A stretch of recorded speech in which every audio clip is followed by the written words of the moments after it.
गो बुरा हूँ मैं या रसूल अल्लाह, रहम करो या शाहे दो आलम सल्लल्लाहु अलैहि वसल्लम। नजरे करम या नूरे मुजस्सम सल्लल्लाहु अलैहि वसल्लम। ओ दुखियों के घर के उजाले, मजबूरों के सुनने वाले, नादारों और लाचारों को तुम ही बताओ कौन संभाले, तुम ही बताओ कौन संभाले। जिसका नहीं कोई उसके हो हम तुम सल्लल्लाहु अलैहि वसल्लम, सल्लल्लाहु अलैहि वसल्लम। महबूब की महफिल को महबूब सजाते हैं, महबूब की महफिल को महबूब सजाते हैं, महबूब सजाते हैं। और आते हैं वही जिनको सरकार बुलाते हैं, जिनका बड़ी दुनिया में, जिनका बड़ी दुनिया में कोई भी नहीं वाली, और उसको भी मेरे आका सीने से लगाते हैं। आते हैं वही जिनको सरकार बुलाते हैं। जज़ाकल्लाह, सुभान अल्लाह। खूबसूरत कलाम पढ़ने की सादत हासिल कर रहे थे शफीक अहमद साहब। हम लेंगे एक छोटा सा ब्रेक। ब्रेक से वापस आएंगे तो हमारी खूबसूरत फनकारा जो हैं वो हमारे साथ होंगी छोटे से ब्रेक के बाद।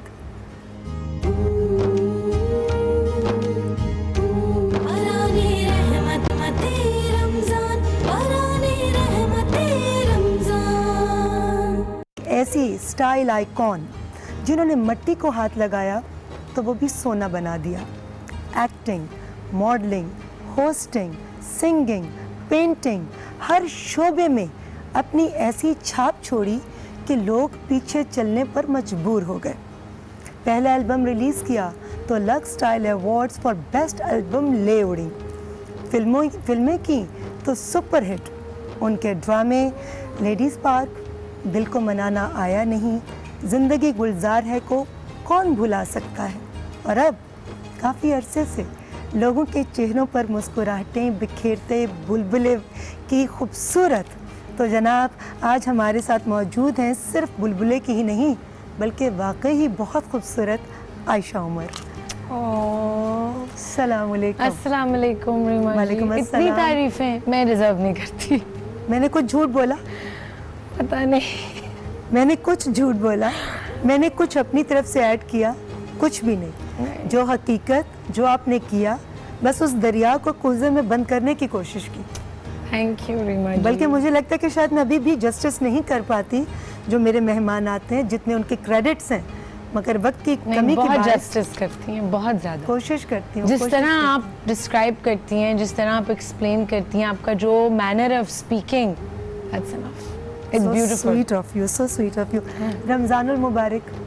बरकतों का महीना, और इस वक्त क्वारंटीन ये भी आपके सामने है, सोशल डिस्टेंसिंग वो भी आपके सामने। तो सब इस दफ़ा कुछ। का रमज़ान जो है वो कैसा आपने गुजारा और कैसा गुजर रहा? मुझे तो बहुत मज़ा आ रहा है।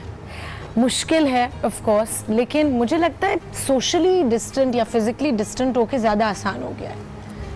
इतनी आपकी सोशल कमिटमेंट्स जो हर रमज़ान में होती हैं, किसी के इफ्तारी पे जाना होता है, दिल अच्छा भी लगता है, आप सबसे मिलते हैं, पर आई फील कि इस रमज़ान में हमें मौका मिल रहा है टू स्पेंड बिल्कुल कंप्लीट टाइम विद आवरसेल्व्स, मुझे ये लगता है।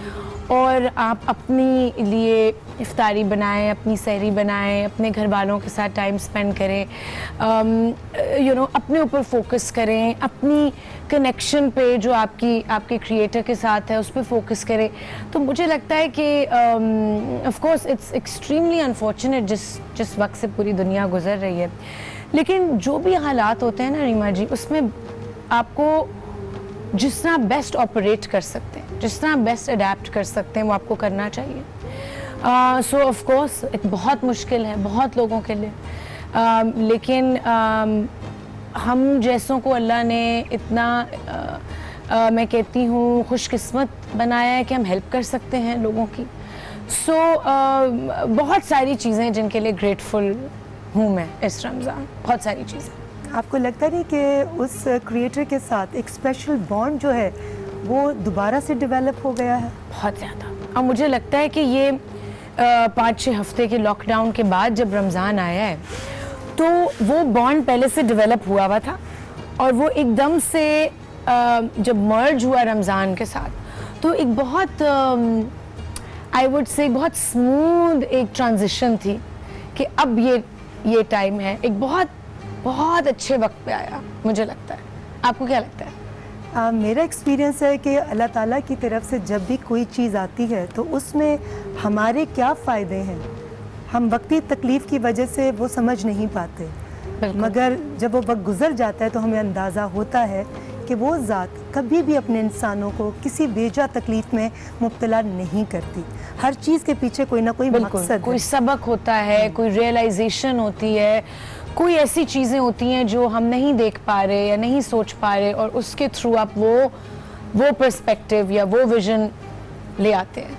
अच्छा आयशा, इतनी कामयाबियाँ, इतनी शोहरत, इतनी ज़्यादा पॉपुलैरिटी, लोग आपके बारे में कहते हैं कि बहुत खूबसूरत है, और आपका किरदार जो इतने 11 साल से आप एक ड्रामे के अंदर, बुलबुले के अंदर जो निभा रही हैं, उसमें आपके किरदार का नाम भी खूबसूरत है। तो मैं आपसे बिल्कुल कैजुअली पूछना चाहूँगी कि ज़ाहरी खूबसूरती और बातनी खूबसूरती आपकी नज़र में दोनों में से ज़्यादा अहमियत किसकी है? इनर ब्यूटी, सीरत। देखिए, फिजिकल जो ब्यूटी होती है वो आपके इख्तियार में नहीं है, थोड़ी बहुत है, आप अपने आप को ग्रूम ज़रूर करते हैं। ऑफ कोर्स आपकी जो चॉइसेस हैं, आप क्या खाते हैं, आपको कितना फिट रखते हैं, आप कितना स्ट्रेस ले रहे हैं, आपकी डाइट कितनी अच्छी है, ये सारी चीज़ें बिल्कुल आपकी फ़िज़िकल ब्यूटी में मैटर कर रही होती हैं। तो ऑफ कोर्स वो चॉइसेस भी आपकी पर्सनैलिटी को डिफ़ाइन कर रही होती हैं कि आप क्या खा रहे हैं, वो आपकी पर्सनैलिटी का हिस्सा है। सो वो ऐड करता है आपकी एक ऑरा के साथ।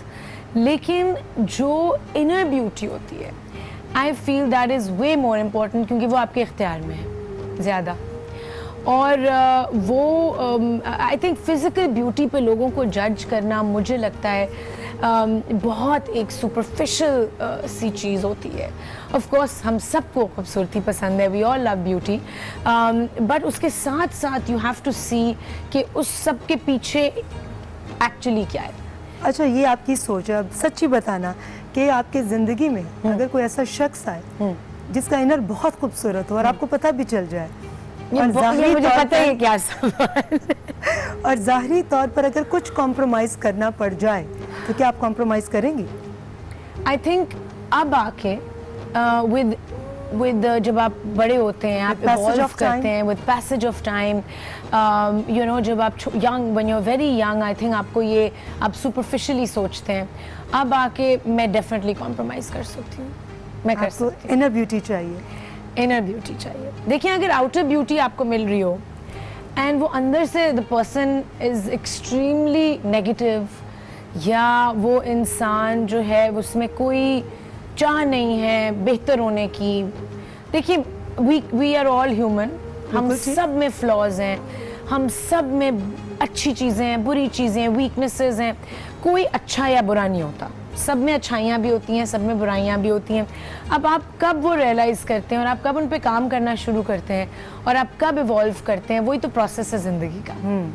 तो अगर वो इंसान उसमें फ्लॉज हैं भी, इश्यूज हैं, लेकिन वो रियलाइज़ कर रहा हो और वो उस पर काम करना शुरू कर रहा हो, that's the kind of person I want. वो खुद अपने ऊपर भी काम कर रहा हो और मेरे और मुझे भी मोटिवेट करे to work on myself. अच्छा, बिल्कुल बड़ी प्यारी बात, और दुआ करती हूँ कि जैसी शख्सियत आप चाहती हैं, अल्लाह करे इनर के साथ उसका एक्सटर्नल भी इतना अच्छा हो कि जब आपके साथ खड़ा हो तो लोग कहें वाह क्या खूबसूरत जोड़ी है। इंशाल्लाह जी। अच्छा, ऐसे बहुत लोग हैं, लेकिन वही आपने कहा ना कि हम एक्सटर्नल ब्यूटी पे इतना ज़्यादा फोकस कर रहे होते हैं कि हम बहुत सारी ऐसी पर्सनालिटीज़ और बहुत सारे ऐसे लोगों को नज़रअंदाज भी कर देते हैं in our heads, you know. लेकिन अब आई थिंक ऐसा टाइम है that I try and focus on what's inside. एक सर्टेन स्टेज आती है जब हाँ। आपको पता चलता है, क्योंकि आप अपने एक्सपीरियंस से सीखते हैं, बिल्कुल। फिर आपको पता चलता ये गलती कर ली, अब रिपीट नहीं करनी। तो ये बहुत अच्छी बात है। अच्छा आयशा, मैं आपके बिल्कुल बचपन की तरफ जाना चाहूँगी।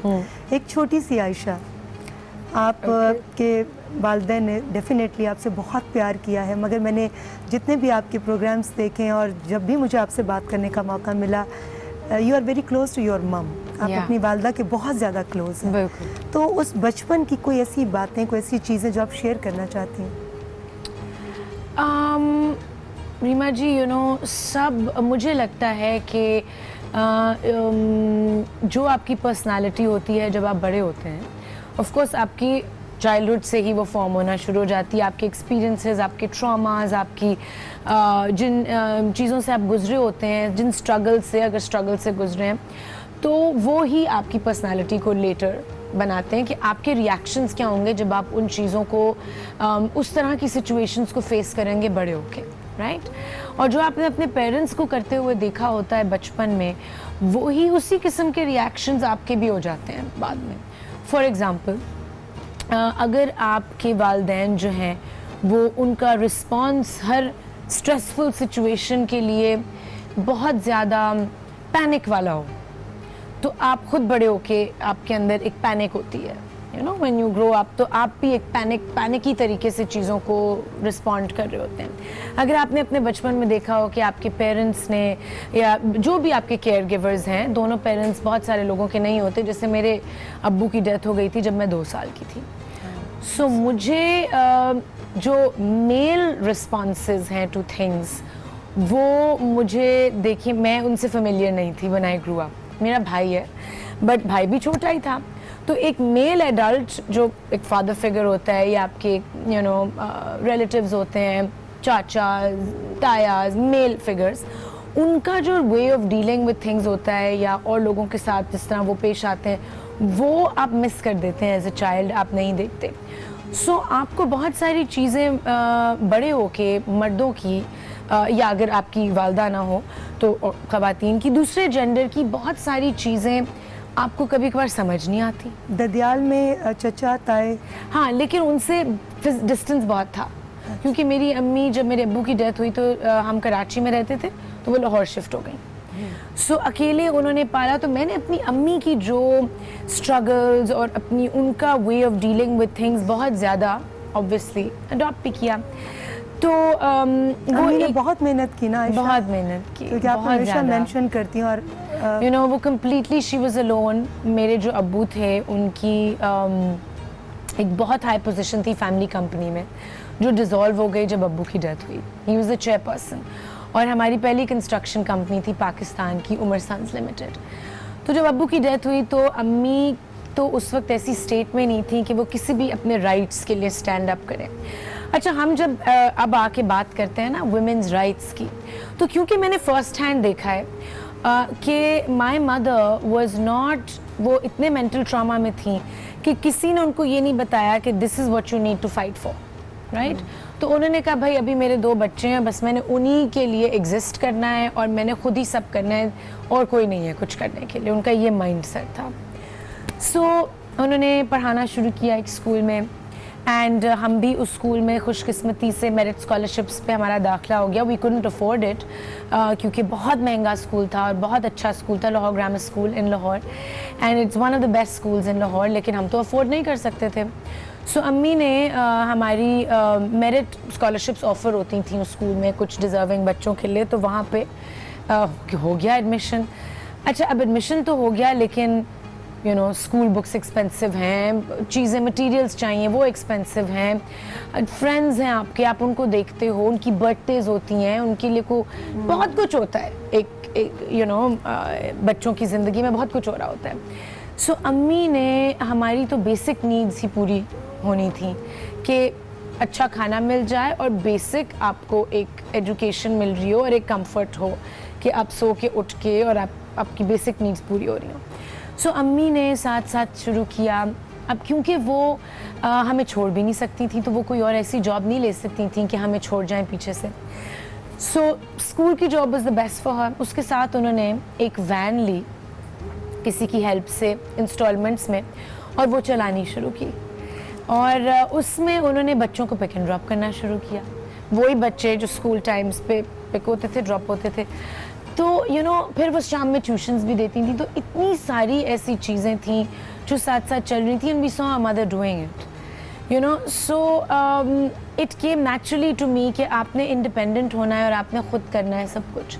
हम बचपन से अपने सारे काम खुद करते थे, बर्तन भी धोने हैं, अपने कपड़े भी रात में रेडी करने हैं, जूते भी रेडी करने हैं, तो वो सब देखा बचपन में। लेकिन एक चीज़ जो आपने अभी बात की स्टाइल और फैशन की, और पिछले साल रीमा जी मैं बहुत खुशकिस्मत हूँ, मुझे 2-3 अवार्ड्स मिले ऑन माय स्टाइल, एंड वो एक ऐसी चीज़ है जो 2-3 साल पहले तक I couldn't even imagine that मैं इस काबिल हूँ कि मुझे लोग समझें कि मेरी ऐसी सेंस है कि मैं दूसरों को भी एडवाइस कर सकूँ और गाइड कर सकूँ। Because when I was young हमारे पास तो बहुत कम नए कपड़े होते थे, यू नो, शायद ईद पे बनते थे। बहुत कज़न्स के हैंड मी डाउन्स आ जाते थे, यानी उनके पुराने कपड़े जब उनको छोटे हुए हमें मिल गए। So I never had access to so many beautiful clothes. और मेरी फ्रेंड्स बहुत रिच फैमिली से बिलोंग करती थी। ऑफ कोर्स वो कभी भी इस तरह चाहते नहीं थे कि कोई चीज़ यू नो कोई ज़्यादा ऑब्वियसली मेरे मुंह के सामने मुझे बुरा फील कराए, लेकिन आप देखते हैं चीज़ें एंड यू नो आप कहते हो कि यू नो काश I wish I had access to all this. So अब आके वो सारी चीज़ें जब हैं ज़िंदगी में तो इट्स अनरियल। कि इतनी बातें, इतनी हार्ट टचिंग बातें हैं, बट मैं आपसे पूछूंगी कि but have you learned from your mom's experiences, और उस चीज़ ने आपकी ज़िंदगी पर कैसा इम्पैक्ट छोड़ा मगर इस छोटे से ब्रेक के बाद? बिल्कुल।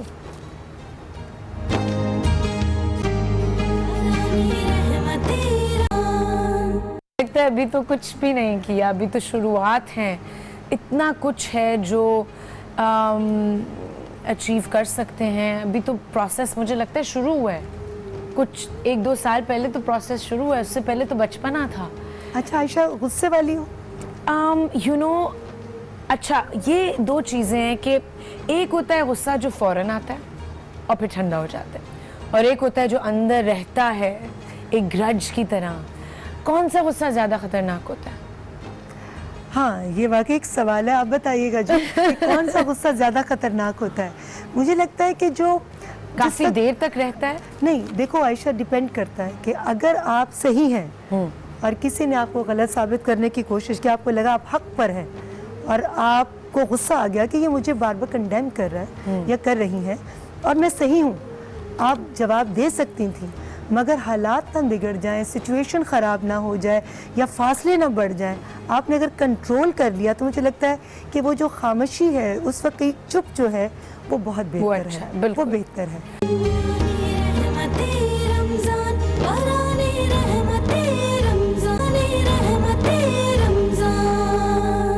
कि है सिवाय मेरे, और सबकी अपनी फैमिली रिस्पॉन्सिबिलिटीज़ भी हैं, but there is no judgement. कभी कोई ऐसी चीज़ नहीं है, बहुत प्यार से और बहुत एक केयरिंग वे में सब एक दूसरे की इस्लाह करते हैं। तो ये आपकी फितरत में है कि आप रिश्तों को लंबा लेकर चलती हैं। बहुत। अगर बचपन की फ्रेंड्स आज भी आपके Best साथ इन friends. टच हैं, Best तो इसका मतलब है कि आपको रिश्तों की कदर है। बहुत और फिल्म इंडस्ट्री के अंदर या टीवी इंडस्ट्री के अंदर ऐसी कौन सी personalities who are very close to your heart and they are treating you like a sister? देखिए मारिया और इरम, बिकॉज मैं उनके साथ बहुत साल रही, हमने एक शेयर की लिविंग स्पेस, वो मेरी बहनों की तरह हैं, दोनों माओं की तरह हैं। एंड उसके अलावा एंजलीन, वो भी मेरी बहुत करीब हैं। हिना दिल पजीर, जो दोस्त भी हैं और एक और कॉलीग ड्रामे में भी आपकी हैं, सास भी हैं। सास भी हैं, बेस्ट फ्रेंड भी हैं, मतलब शी इज एक और ही उनकी स्पेस है Mind blowing personality. मेरी जिंदगी में। उनका एक और ही एक खास कमरा है जो हिना कहती हूँ मैं उनको, हिना के लिए वो कमरा है, उस कमरे में और कोई नहीं आ सकता। उस कमरे में कोई और नहीं आ सकता। अच्छा, ये जितने भी आपने नाम लिए स्कूल फ्रेंड्स के साथ जाहिर है जब टाइम होगा, मगर शोबिज़ के अंदर आपकी अपनी एज ग्रुप में आपकी अपनी जितनी भी कोलीग्स हैं, उनमें से किसके साथ बहुत ज़्यादा मेंटल एक कंपैटिबिलिटी है या अंडरस्टैंडिंग है? अनुषे से बहुत मेरी दोस्ती है। वो बहुत सालों से है। Sweet heart. बिल्कुल, अनुषे से बहुत सालों से दोस्ती है। अच्छा रीमा जी, हमने जो मेरी जनरेशन की लड़कियां हैं और जो अब यंगर भी जो लौट आया है, मुझे लगता है हम में आपस में बहुत ज़्यादा यूनिटी है। And I really appreciate that and I love it. हम एक दूसरे की हम हर वक्त नहीं मिलते, इवेंट्स पे मिल लिए, अवार्ड शोज़ पे मिल लिए, लेकिन इंस्टाग्राम पे सब एक दूसरे की चीज़ें देख रहे होते हैं, सोशल मीडिया पे। एंड आई थिंक हम बहुत ज़्यादा एक दूसरे को अब सपोर्ट करते भी हैं। कोई किसी के अगेंस्ट कुछ बोलता है तो स्टैंड भी लेते हैं। सो मेरी सबसे है like Kubra is a very dear friend of mine, Momal से मेरी बहुत दोस्ती है, हानिया से दोस्ती है, क्योंकि हमने बहुत ट्रैवल किया है इकट्ठे और हमने टाइम गुजारा है। माहिरा से मेरी बहुत दोस्ती है, माहिरा खान से। उसके अलावा if I can think recently और भी बहुत, महविश से भी दोस्ती है। सबसे एक बहुत अच्छी मेरी एक कनेक्शन है। सो माहिरा के साथ बहुत ज़्यादा टाइम स्पेंड किया क्योंकि हम सब ने MTV और इंडस म्यूज़िक इकट्ठे ज्वाइन किया था, तो हम सब की जो यूथ है वो इकट्ठे गुजरी। So we've seen each other grow. So almost आप लोगों को शोबिस के अंदर आयशा 2 डेकेड्स तो हो ही गए, ऑलमोस्ट 16 साल तो हो गए, 16-17 साल, 15 इयर्स, इतना टाइम पीरियड 2004 से अगर आपको 16-17 साल, 16-17 साल। इनफैक्ट आज टीवी पे मेरा पहला जो कराची में प्रोजेक्ट था, जब आज टीवी लॉन्च हुआ था, आज आई रिमेंबर चैनल की लॉन्चिंग का पहला सोप था और उसका नाम था TV3 Karachi. Oh my God, this is so funny. और वो मेरा पहला प्रोजेक्ट था कराची में, और मैं उसी प्रोजेक्ट की वजह से कराची शिफ्ट हुई थी क्योंकि वो सोप आया था और मारिया वास्ती उसमें मेरी वालदा का कैरेक्टर कर रही थी और that's how I got to know her. वहाँ से मारिया के वहाँ साथ से दोस्ती दोस्ती हो गई। हुई। अच्छा, अभी सोशल मीडिया की आपने बात की, क्या कभी ऐसा हुआ कि आपकी चाहे आपकी कोई दोस्त हो या कोई जान पहचान वाली हो, मगर आपको लगे कि वो जिस बात की फेवर कर रही है वो बात गलत है, इसके बावजूद आपने उसके साथ स्टैंड लिया, या आपने कहा कि खामोशी बेहतर है क्योंकि ये गलत बात पर स्टैंड ले रही है या आर्ग्यू? मैं गलत बात पर स्टैंड नहीं लूँगी, चाहे दोस्त भी हो। और ऐसा मेरे साथ हो चुका है एंड आई हैव सफर्ड, क्योंकि उन्होंने कहा भाई दोस्ती का आपने वो नहीं निभाया, हक नहीं निभाया। तो मैं अगर बहुत कोई गलत चीज़ हो जिससे दूसरे लोगों को भी नुकसान हो रहा हो, तो मैं उसके लिए पब्लिकली कंडेम भी नहीं करूँगी, लेकिन स्टैंड नहीं लूँगी। और मैं कोशिश ज़रूर करूँगी कि मैं अकेले में या अपनी पर्सनल एक कैपेसिटी में उसकी ज़रूर उसको पॉइंट आउट कराऊँ या चीज़, या उसकी हेल्प करूँ। पब्लिकली शायद मैं डिमीन ना करूँ। बिल्कुल ठीक। पब्लिक, मुझे नहीं लगता कि आपको किसी की भी पब्लिकली इस्लाह करनी चाहिए या बेइज्जती करनी चाहिए। अच्छा, जितने भी आपके दाएं बाएं प्यारे रिश्ते हैं, उनके साथ अगर किसी बात पर नाराज़गी हो जाए तो नाराज़गी में पहल करती हैं या मानने और मनाने में पहल करती हैं? मानने और मनाने में। मान भी जल्दी जाती है? मानने और मनाने में पहल करती हूँ। नाराज़गी, मैं वही तो कहा, मेरा गुस्सा भी हो, मेरी कोई फीलिंग भी हो, वो एकदम वो बहुत शॉर्ट लिव्ड होती है। मैं फ़ौरन सारे पर्सपेक्टिव सोच लेती हूँ। अब काम इस चीज़ पे हो रहा है कि वो सारे पर्सपेक्टिव्स पहले ही सोच लिए जाए। अच्छा आयशा, इतने सालों से माशाल्लाह आप काम कर रहे हो, वक्त के साथ साथ आपने क्या ऐसी तब्दीली अपने अंदर महसूस की जो आपको लगा कि मुझे बिल्कुल पॉजिटिव ट्रैक की तरफ लेकर जा रही है? इंडिपेंडेंट होना, दूसरे लोगों पे ज़्यादा चीज़ों के लिए डिपेंड ना करना, कि अगर आपको कोई चीज़ नहीं मिल रही किसी एनवायरनमेंट में, तो आप या तो कंप्लेन उसके बारे में करना छोड़ दें, क्योंकि वो आपकी कंप्लेनिंग से नहीं वो चीज़ पूरी हो जाएगी, या आप उसके बारे में खुद कुछ करें। आप actively, so I think actively अपनी सिचुएशन को खुद ही बेहतर करना, कि आप किस तरीके से उस सिचुएशन को बेहतर कर सकते हैं ताकि आपके लिए वो एक फेवरेबल सिचुएशन हो जाए। वो मैंने और बहुत पॉजिटिव चीज़ आपके अंदर देखी कि आप आज की जो लड़कियां हैं उनको बहुत खुश दिली के साथ वेलकम भी करती हैं, और आप ये भी कहती हैं कि जी हमारा ये दौर था, अब ये इनका टाइम है। आप भी ऐसे करते मगर लेकिन बहुत सारी ऐसी हैं आयशा, हाँ। जो आपसे भी पहले हैं, आपसे पहले से भी हैं, मगर उनके दिल के अंदर वो वुसअत नहीं। तो ये पॉजिटिविटी आपके अंदर कैसे जनरेट हुई? आई थिंक बिकॉज अगर आप इस बात में, या मैं थोड़ा सा ऐड कर दूं, क्या आपको अपने ऊपर बहुत ज़्यादा इत्मीनान है कि जो मैं हूँ, जो मेरा काम है, उसकी अपनी पहचान, अपनी रिस्पेक्ट है, कोई किसी के आने से उसको फ़र्क नहीं पड़ेगा? क्या ये इत्मीनान, या आपको लगता है कि ऐसा कह देने से मैं लोगों की गुड बुक्स में आ जाऊंगी? दोनों में से कौन सी चीज़? नहीं, गुड बुक्स की बात नहीं है actually.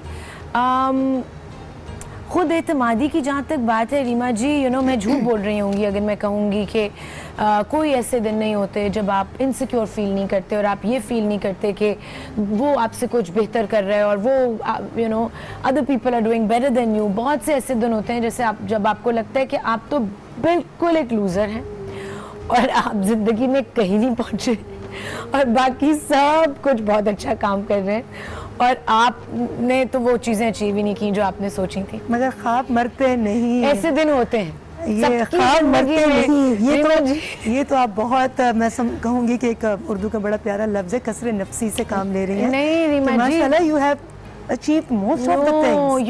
in the past few days, बल्कि लॉकडाउन में जब आप अकेले अपने साथ इतना टाइम स्पेंड कर रहे होते हैं, बहुत सारे ऐसे दिन गुजरे रीमा जी जब मैंने सोचा कि मैं क्या कर रही हूँ अपनी ज़िंदगी के साथ। ये तो कुछ भी नहीं मैंने किया, मैं तो इतना कुछ कर सकती थी, इतने ख्वाब हैं जो अभी देखने हैं। और सो मे बी वो एक क्वारंटीन की वजह से माइंडसेट बना हुआ था, लॉकडाउन की वजह से, बट ऐसे बहुत दिन होते हैं। फिर आप कहते हैं अच्छा ओके, आप अपनी पॉजिटिव्स पे और अपनी कुछ अचीवमेंट्स पे फोकस करने की कोशिश करते हैं और आप कहते हैं ओके ओके कुछ तो किया है मैंने, चलो शुक्र है, मैं चलो अपनी फैमिली को सपोर्ट कर रही हूँ, मैं उनकी ज़िंदगियों को सस्टेन कर रही हूँ, शायद वो मेरी ज़िंदगी का मकसद था, या दूसरे लोगों की हेल्प कर रही हूँ, शायद वो मकसद था मेरी ज़िंदगी का। जब मैं अगर किसी दूसरे की तारीफ़ करूँ या किसी को अपलिफ्ट करूँ तो आई फील कि वही जो आपने बोला, जब आप इस बात में यकीन रखते हैं कि जो आपकी किस्मत में है वो आपको मिलेगा, वो आपसे कोई नहीं ले सकता, और जो उनकी किस्मत में है वो उनको मिलेगा। आप उनके गमों को और उनकी स्ट्रगल्स को नहीं जानते, वो आपके स्ट्रगल्स को नहीं जानते। अगर आप किसी की ज़िंदगी को देख के कहते हैं काश आई वाज लाइक दिस, तो आप उनकी पूरी ज़िंदगी की स्ट्रगल्स का भी सोचा करें कि maybe you are still better off than other people's inner struggles. तो मुझे लगता है कि दूसरों की तारीफ़ करने से आप अपने लिए भी एक पॉजिटिव एटमॉस्फेयर क्रिएट कर रहे होते हैं।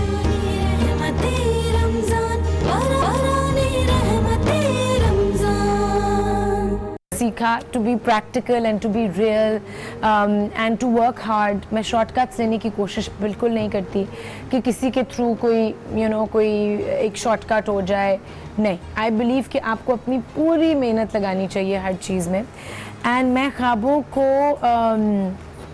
ज़िंदा रखती हूँ अपने दिमाग में। मगर सच बताना आयशा, और बताना कि इत्तेफाक करती हो कि नहीं, क्योंकि वो कहते हैं कि अल्लाह से मांगना हो तो मुक़द्दर मांगो, क्योंकि बहुत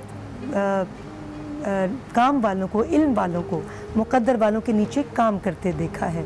जिसके पास बहुत इल्म हो और उसका मालिक जो हो बिल्कुल अंगूठा छाप है, मगर उसका मुकद्दर है कि अल्लाह ने उसको ऊपर का हाथ दिया और दूसरे का हाथ नीचे का हाथ है। तो ये बताओ कि मुकद्दर से कितनी फ़ाइट करती हो और बिलीव करती हो कि ये Fighting. चीज़ मेरे मुकद्दर में है, मुझे मिल जाएगी, या कहती हो कि नहीं मेरा ये हक है और मुझे अपने मुकद्दर के अगेंस्ट चलकर, कहते हैं ना आप अपनी तकदीर से अपनी तकदीर को बदल सकते हैं, तो कितनी दफ़ा कोशिश की अपनी नहीं, तकदीर से तकदीर को बदलने की? मैं बहुत सरेंडर करती हूँ कि जो मेरा हक है वो मिल जाएगा। मैं उसमें बिलीव करती हूँ, उस प्रोसेस में। वही कि जो आप जैसा करोगे वैसा भरोगे, जो आप यूनिवर्स में निकालोगे कोई भी एनर्जी, कोई वाइब्स, कोई फीलिंग्स, वही वापस भी आएंगी। सो कहते हैं ना कि अपनी सोच पे भी आपको वो करना चाहिए, रेप्रिमांड अपने आप को करना चाहिए कि आप नेगेटिव सोच भी बाहर निकालोगे तो वो वापस आएगी आपके पास, और उसका इफेक्ट और इम्पैक्ट आपकी पर्सनैलिटी पर भी आता है। बिल्कुल आएगा। तो इसीलिए आप कुछ नेगेटिव नहीं सोचते, मैं इसलिए वो कोशिश सब करती हूँ। खूबसूरत है। मैं कोशिश करती हूँ रीमा जी, देखिए वो ना हम इंसान हैं, हम सबसे रोज़ 100 गलतियाँ हो रही होती हैं, बट उन गलतियों को फिर रियलाइज़ करके उनसे सीखना और उनको चेंज करना, दैट इज़ सबसे बड़ी यही human. चीज़ है। That is बिल्कुल being ठीक है। अच्छा जी, फिल इन द ब्लैंक, आपने खाली जगह को पुर करना है। ओके। मेरे पास डैश था लेकिन वक्त नहीं था। ये मैंने इसके बारे में बिल्कुल नहीं सोचा। आपने मुझे थोड़ी सी, हमने चीटिंग की थी, मुझे रीमा जी ने ये एक सवाल पहले बताया था, लेकिन मैंने इसके बारे में नहीं सोचा। मेरे पास डैश था लेकिन वक्त नहीं था। क्या था लेकिन टाइम नहीं था?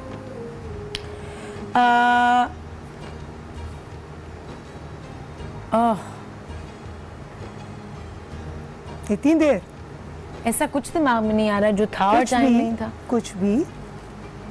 तो फिर मतलब मेरे पास, you know, I don't know. मेरे पास रिश्ते थे लेकिन वक्त नहीं था। नहीं, मेरे पास रिश्तों के लिए बहुत वक्त होता है। मगर In इसको कहाँ fact, फिल करोगी? आ, मेरे पास घड़ी थी, वक्त नहीं था। हाँ, ओके। ये मैं नहीं, आपने बताना है। घड़ी थी, वक्त नहीं था। बिल्कुल सही है, बिल्कुल घड़ी थी, वक्त नहीं था। मेरे पास बहुत काम था, वक्त नहीं था। बिल्कुल। तो अब आपको मैंने बस चीटिंग कर ली, अब नेक्स्ट में मैंने cheating नहीं सोचा करना। ये, लेकिन मैंने कहा काम अभी भी है, अल्लाह का शुक्र है, और अब भी वक्त नहीं है। नहीं, अब अजीब वक्त ही सा है। वक्त है। नहीं, लेकिन उस काम के लिए नहीं है ना। एग्जैक्टली। अच्छा, मेरे पास डैश है लेकिन इसका किसी को इल्म नहीं।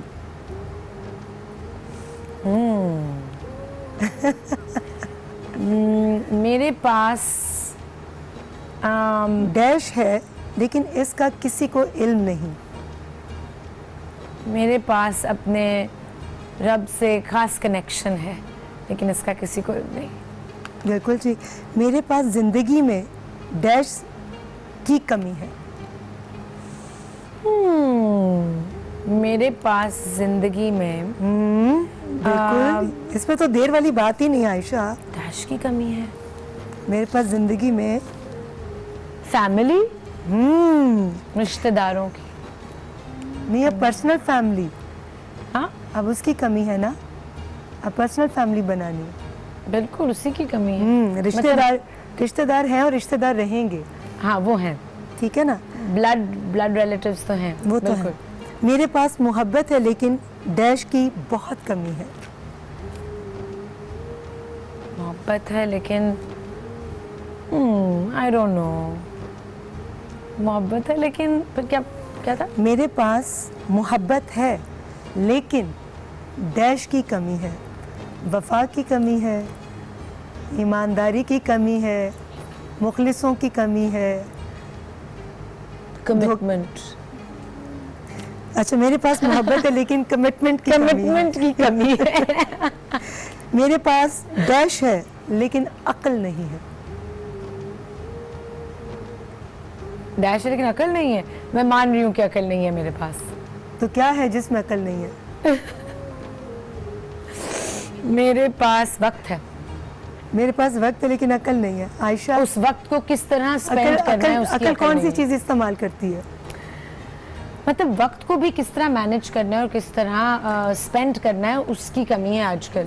मैं अपने टाइम को बहुत ज़ाया कर रही हूँ लॉकडाउन में, और मैं ये मानती हूँ बात, मुझे लगता है कि मैं उसको बहुत बेहतर डिवाइड कर सकती हूँ, लेकिन मैं बहुत टाइम ज़ाया करती हूँ। मगर अब नहीं वक्त ज़ाया करना आपने। अब नहीं करना। शाबाश। अच्छा, लोग मुझे डैश के बड़े सवालात पूछते हैं। शादी के बड़े। अब आपने उलट जवाब देना है। अच्छा, जो ना है उसको हाँ, जो हाँ है Okay. उसको ना। Okay. आपकी ना का मतलब हम हाँ समझेंगे और आपकी हाँ का मतलब हम ना समझेंगे। Okay. जैसे आयशा उमर ने हरे रंग के कपड़े पहने हैं। ना। Good. बिल्कुल बिल्कुल ठीक है, समझ गए आप। Got it. मैं बहुत गर्म मिजाज हूँ। हाँ हाँ हाँ। मुझे बहुत जल्दी रोना आ जाता है। नहीं। मुझे लोग बहुत इस्तेमाल करते हैं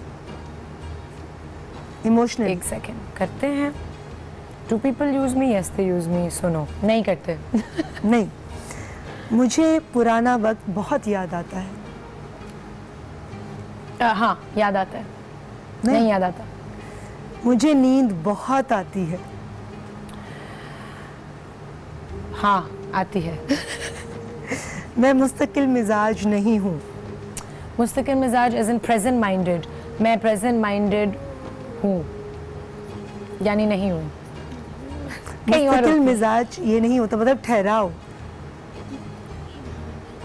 लॉन्ग टर्म। हूँ। हाँ, हूँ। हाँ का मतलब ना। जी जी। अच्छा, नहीं है। मेरा एक बार दिल खराब हो जाए तो मैं वो चीज़ छोड़ देती हूँ। जी। नहीं, ठीक है। नहीं छोड़ती। दिल खराब भी हो जाए फिर भी नहीं छोड़ती, लगी रहती हूँ। लगी रहती है। क्या बात है। अच्छा, लगे जुमले रहो। बनाने आपने जैसे बचपन में सेंटेंसेस बनाते थे ना एक वर्ड के, ओके। तो आपने अब जो लफ्ज़ मैं आपसे शेयर करूँ इसका जुमला बनाना है। वक्त। वक्त। लॉकडाउन ने मुझे वक्त की कदर सिखाई है। यादें। यादों में रहने से, हमेशा यादों में रहने से आप आगे बढ़ने की जो अपनी सलाहियत है उसको कम करते रहते हैं। पास में नहीं रहना चाहिए। जुनून। जुनून बहुत ज़रूरी है ज़िंदगी में, जुनून के बगैर कुछ नहीं है। जुनून बैंड की बात या दोनों। पैशन? दोनों। जिसने जुनून का म्यूजिक सुना है बड़े होते हैं। जुनून और इश्क से मिलती है आज़ादी। जुनून ही तो चाहिए। अदाकार।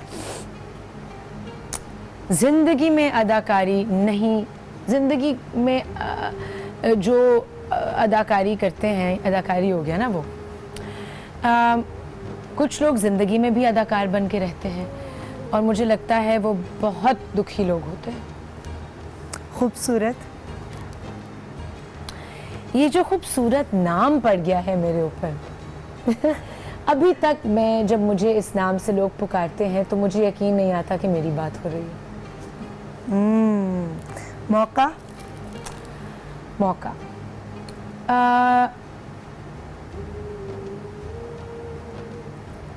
अपने आप पे गौर करने का हम सबको मौका मिला है पिछले 2 महीनों में, और इस मौके को गंवाएं मत।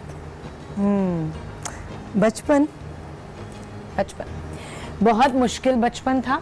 लोग समझते हैं कि बहुत ज़्यादा मुश्किल बचपन होने की वजह से शायद बहुत एक गमगीन बचपन होगा, सैड, बट नहीं। मेरे बचपन में बहुत खुशियाँ थी। दोस्त। मैं बहुत खुशकिस्मत हूँ कि मुझे बहुत अच्छे दोस्त मिले हैं ज़िंदगी में। उम्र। उम्र।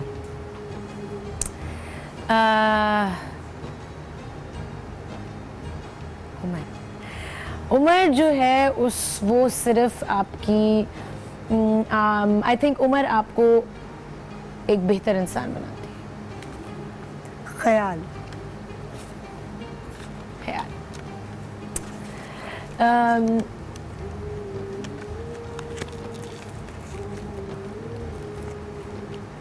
बहुत कुछ हो सकता है इससे। अपने हर ख्याल को कॉन्शियसली, को क्या बोलते हैं उर्दू में? कॉन्शियसली करना कुछ, मोहतात।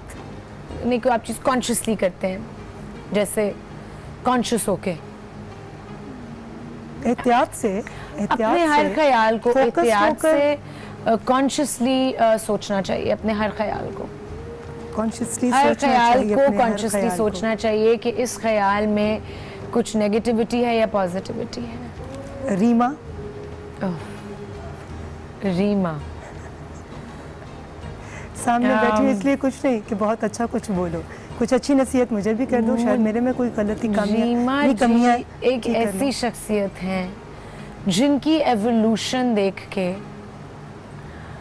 मेरे ख्याल में पाकिस्तान की हर लड़की, हर खातून को बहुत इंस्पिरेशन मिलती है।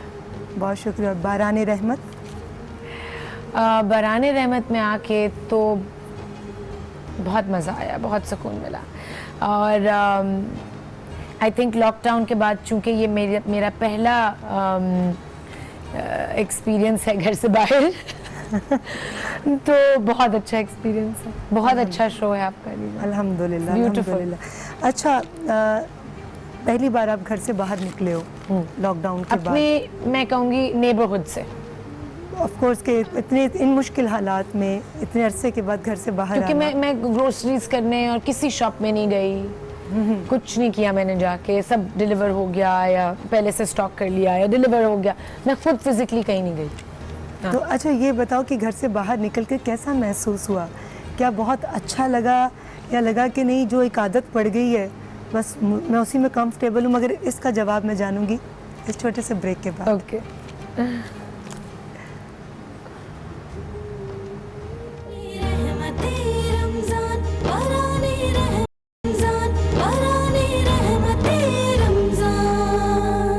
की खूबसूरत, बहुत ही खूबसूरत बातें कर रही हैं, अपनी ज़िंदगी के एक्सपीरियंसेस शेयर कर रही हैं। अच्छा जी, मैंने आपसे पूछा जब ब्रेक पर जाने से पहले कुछ याद है आपको? क्या पूछा था मैंने? नहीं, इतनी बातें हो गई, क्या पूछा था? ख्वाबों का? नहीं, वो तो पहले पूछा था। ख्वाब तो हो गए ना? नहीं याद।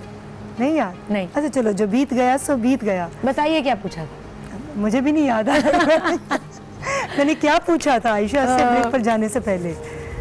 इतनी सारी बातें हुई ना बीच में से, वो एकदम। अच्छा ये बताओ कि जो लोग बेजा तनकीद करते हैं और बेजा आपकी ज़ात पर आपको जाने बगैर कमेंट्स पास कर देते हैं, ऐसे लोगों का शुमार किन लोगों में करते हो आप? कैसे लगते हैं ऐसे लोग? यू नो रीमा जी, एक टाइम पे मुझे ऑब्वियसली सबको बुरा ही लगता है, यू नो, कि जजमेंट करने वाले दूसरे लोग कौन होते हैं? तो सिर्फ आपका खुदा है जो आपको जज करेगा।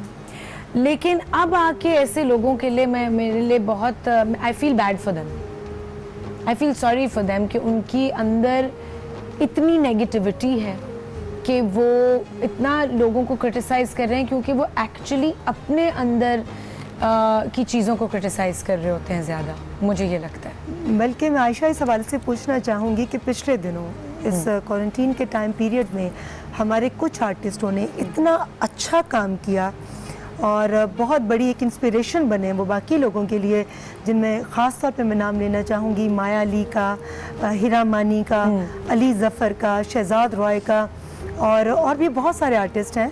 बहुत माजरत अगर किसी का नाम इस वक्त मैं भूल गई, लेकिन इनके काम को देखकर खुशी होती थी कि अपनी फैमिली से हट कर भी ये दूसरे लोगों का एहसास कर रहे हैं, दूसरे लोगों को मोटिवेट कर रहे हैं। अगर ये किसी की हेल्प करते हुए लोगों को बता रहे हैं तो उसका मकसद ये होता है कि हम अच्छा ये काम करने की कोशिश कर रहे हैं, आप लोग भी हमारी तकलीद कीजिए। बिल्कुल। जो जो लोग इनको क्रिटिसाइज़ कर रहे हैं उनके बारे में आप क्या कहेंगे? देखिए, क्रिटिसिज्म तो रीमा जी वही ना हर जगह होता है। आप कुछ ना करें तब भी आपको क्रिटिसाइज़ करेंगे, कुछ करें तब भी आपको क्रिटिसाइज़ करेंगे। अगर आपकी नीयत साफ़ है, अगर आपकी इंटेंशन सही जगह पे है, तो फिर क्रिटिसिज्म को नहीं सीरियसली आपको लेना चाहिए, इग्नोर कर देना चाहिए। अपनी राह पे आप लगे रहें। हाँ, अगर उस क्रिटिसिज्म से आपको लगता है आपकी इस्लाह हो रही है, कोई आपके अंदर कोई चीज़ है जिसको आप देखते हैं कि नहीं, क्योंकि मैं कभी कभार बहुत दफ़ा क्रिटिसिज्म पढ़ती हूँ और मैं कहती हूँ कि इसमें कितना सच है, मैं गौर करती हूँ उस पर कि मे बी मैं अपने अंदर कोई चीज़ ठीक कर सकती हूँ लोगों को बताए बगैर। लेकिन मैं कर सकती हूँ। सो कंस्ट्रक्टिव क्रिटिसिज्म तो होना चाहिए, लेकिन जो अपनी एक राह पे लगा हुआ है या कुछ अच्छा करना चाह रहा है, उसको क्रिटिसिज्म को इग्नोर करना चाहिए, बिल्कुल करना चाहिए। और बहुत दिन ऐसे होते हैं रीमा जी कि आप लोगों की चीज़ें पढ़ के बहुत डिसहार्ट होते हैं। बट आपको और लगता आपका- नहीं कि आयशा, आपको लगता नहीं कि ऐसे जो लोग भी ऐसे क्रिटिसिज्म को फेस कर रहे होते हैं तो अल्लाह ताला उनको हिम्मत भी दे देता है, ताकत भी दे देता हिम्मत देता है, लेकिन कभी कभी बहुत दिल खराब होता है क्योंकि आप अपनी तरफ से कुछ अच्छा करने की कोशिश कर रहे होते हैं किसी के लिए, या लोगों को इंस्पायर कर रहे होते हैं, लोगों के वर्ड्स की वजह से आप वो रोक देते हैं प्रोसेस। यू नो, जैसे इतने सारे सेलिब्रिटीज, इतने लोग हैं जिन्होंने अपने इंस्टाग्राम पे लाइव सेशन शुरू किए, मैंने भी शुरू किया, मैं करती हूँ, मैं नहीं रुकी, वर्कआउट कर रहे हैं, एक्सरसाइज कर रहे हैं, लोगों को मोटिवेट कर रहे हैं। अब ऑफ कोर्स बुरे बुरे कमेंट्स भी बीच में आ रहे होते हैं जो आपकी फिजिकल चीज़ों पे तनकीद कर रहे होते हैं, शक्ल है देखो इसकी ऐसी है तो ऐसी लग रही है, ये वो ऐसा है, तो आप वो पढ़ के इतना ज़्यादा डिसहार्ट होते हैं, आप कहते हैं मैं गायब हो जाऊँ, मुझे नहीं किसी से इंटरेक्ट करना, मुझे नहीं कुछ दिखाना, मुझे नहीं कुछ करना।